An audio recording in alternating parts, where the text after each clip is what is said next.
A renowned Nigerian author, popularly known as Chimamanda Ngozi Adichie, allegedly accused a private hospital for medical negligence following the death of her 21-month-old son. According to Adichie, her family had traveled to Lagos for the Christmas celebration. Then her son, Kano, was reported to have developed a mild illness, and its symptoms were kind of like similar to a cold. At first, there was little reasons for alarm, but within days, his conditions reportedly worsened. What began as something ordinary slowly evolved into something far more serious. He was taken to Atlantis Hospital in Lagos, where doctors began treatment and closely monitored his condition. Despite all being unaware, Adichie later stated that her son was stable and, most importantly, alive and responsive. Plans were already made for advanced medical care for this child, and according to reports, arrangements had been made for Kanu to be flown to the United States the following day. A team of traveling doctors were already scheduled to accompany him, and medical specialists at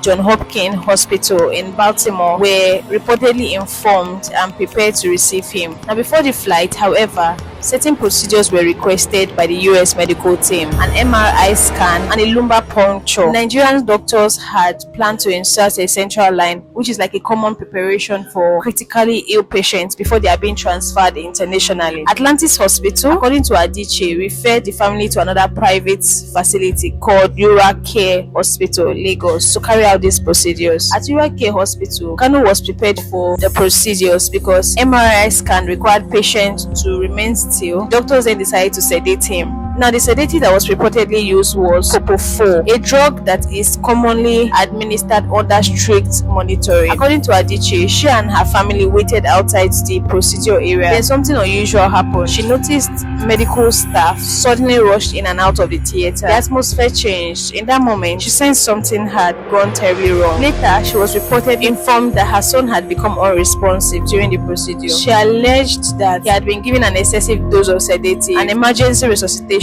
was carried out. He was placed on ventilator and transferred to the intensive care unit. In the intensive care unit, according to accounts, Kanu's condition deteriorated further. He reportedly developed seizures and later he suffered cardiac arrest. Despite medical intervention, he died a few hours later. This was a child who, according to his mom, had been unwell but stable and expected to travel the next day for advanced care. Instead, the family was left with devastating loss. In her public statement, Chimamanda Ngozi Adichie made serious allegations. She claimed that her son was not properly monitored after sedation, standard anesthetic protocols were allegedly not followed, and oxygen was reportedly switched off or interrupted while he was being moved after the procedures. She questioned how a critically ill child can be sedated without continuous monitoring. She describes the alleged conduct involved as fatally careless. It was also stated that the family later became aware of the previous allegations involving overdose of children linked to the same anesthesiologist, raising concerns about institutional oversight.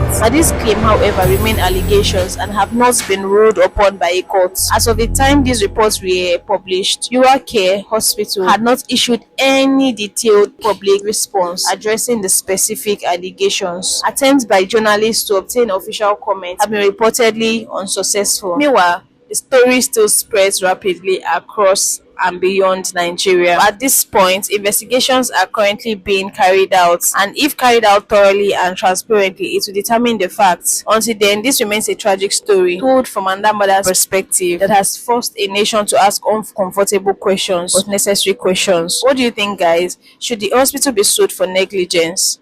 Share your thoughts respectfully in the comments and subscribe for more in-depth videos like this. Thank you for watching.